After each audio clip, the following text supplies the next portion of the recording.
आज हम input function को डिस्कस करेंगे। इनपुट फंक्शंस वो फंक्शन हैं जिनकी मदद से हम कीबोर्ड या इनपुट डिवाइसेस की मदद से कंप्यूटर के अंदर डाटा को इनपुट करते हैं। ऐसे फंक्शंस को इनपुट फंक्शन कहा जाता है। आज हम स्कैनएफ फंक्शन को डिस्कस करेंगे जो कि हमारा इनपुट फंक्शन है। ये यूज होता है न्यूमेरिक कैलकुलेशन के लिए। अगर अगर हमने न्यूमेरिक वैल्यूज को वेरिएबल के अंदर स्टोर करवाना है तो हमें स्कैनएफ फंक्शन की जरूरत पड़ती है। स्कैनएफ की जो हेडर फाइल है वो है stdio.h। हमने इस प्रोग्राम के अंदर स्कैनएफ फंक्शन यूज किया है। इस प्रोग्राम के अंदर हम देख सकते हैं स्कैनएफ %d %a। यहाँ पे ये जो %d है ये फॉर्मेट स्पेसिफायर है जो कि इंटीजर वेरिएबल के लिए यूज किया जाता है। अब उसके बाद एम्परसेंड, ये जो निशान है, ये जो सिंबल आप देख सकते हैं, ये एम्परसेंड का सिंबल है। एम्परसेंड यूज होता है एड्रेस के लिए। इसका मतलब है हमारे पास जो ए वेरिएबल है उसकी एड्रेस में वैल्यू स्टोर कर दो। ए का एड्रेस, एड्रेस ऑफ ए, यहाँ पे इसका मतलब है एड्रेस ऑफ बी।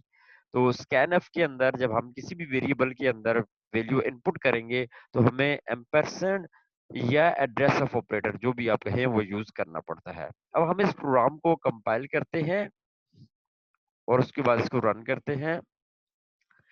तो ये देखिए हमारा जो प्रोग्राम है, सबसे पहले header file stdio.h which defines printf and scanf function, जो कि printf और scanf फंक्शन को डिस्क्राइब करती है।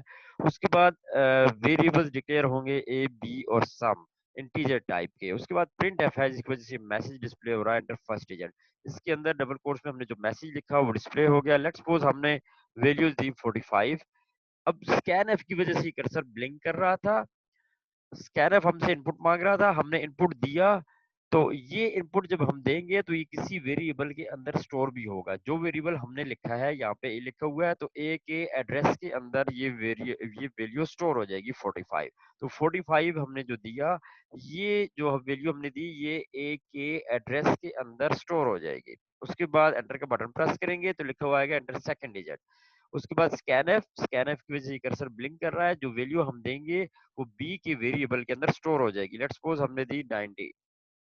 अब एंटर का बटन प्रेस करेंगे तो क्या होगा, ए और बी ऐड होंगे और उनका जो रिजल्ट है वो सम वेरिएबल को असाइन हो जाएगा।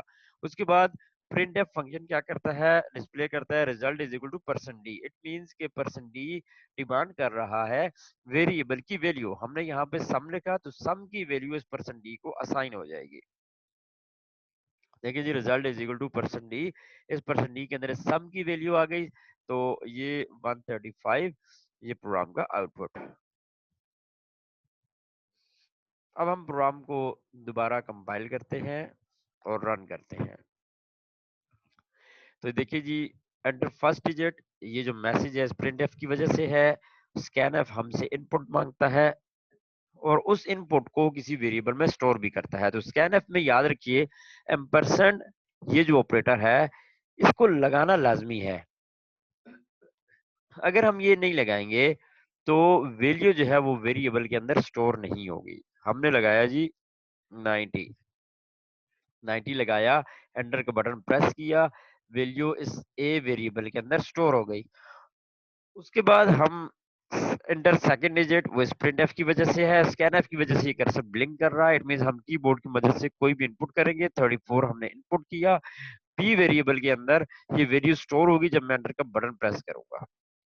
और उसके बाद ये बाकी स्टेटमेंट एग्जीक्यूट होंगी और इस %d को मिलेगी इस सम की वैल्यू जो कि 124 है और वो मुझे मॉनिटर के ऊपर डिस्प्ले हो जाएगी। अब ये देखिए यहाँ पे एम्परसेंड ए और यहाँ पे format specifier %d format specifier है फ्लोट वेरिएबल्स का। जो भी फ्लोट वेरिएबल्स होती हैं, फ्लोट वेरिएबल जो भी होती है उनके लिए %d यूज किया जाता है। तो ये अगर हमने किसी भी वेरिएबल की वैल्यू स्टोर करवानी है तो वो %d या डिस्प्ले करवानी है तो %d या फॉर्मेट स्पेसिफायर के जरिए वो डिस्प्ले होती हैं या इनपुट लिया जाता है। अब यहाँ पे अगर ये वेरिएबल ऐसा होता, लेट्स सपोज अगर हम इसको int की जगह फ्लोट कर लेते, तो यहाँ पे फिर हम %f यूज करते।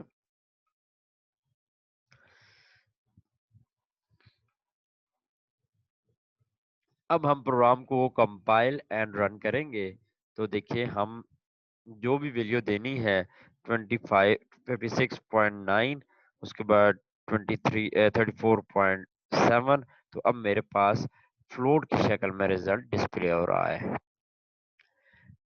अगर फ्लोट की शक्ल में डाटा डिस्प्ले करवाना है तो मुझे फ्लोट वेरिएबल लेने पड़ेंगे और फॉर्मेट स्पेसिफायर फ्लोट का %f होता है वो यूज करना पड़ेगा।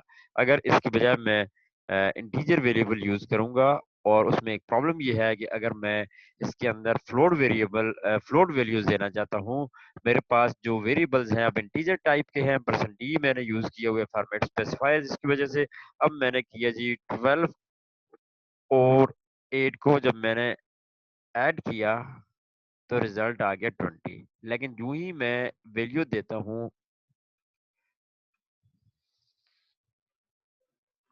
6.8 और 2 तो ये देखिए मेरे पास रिजल्ट सही नहीं था। इसको दोबारा चेक कर लें। जब प्रोग्राम को मैं रन करूंगा, जब मैं वैल्यू दूंगा 6.8 एंटर का बटन प्रेस किया तो देखिए सेकंड डिजिट उससे मुझसे जो मांगा ही नहीं है और 6 उसने डिस्प्ले कर दिया। इसका मतलब है प्रोग्राम के अंदर लॉजिकल एरर्स है। लॉजिकल एरर जिसकी वजह से कंपाइलर एरर जनरेट नहीं कर रहा। जब प्रोग्राम को कंपाइल किया कोई रिजल्ट नहीं, कोई एरर नहीं आया, लेकिन जब प्रोग्राम को मैंने एग्जीक्यूट किया तो ये देखें प्रोग्राम के अंदर जो है वो रिजल्ट मेरे पास जो सेकंड डिजिट मुझसे लिया ही नहीं और रिजल्ट डिस्प्ले कर दिया।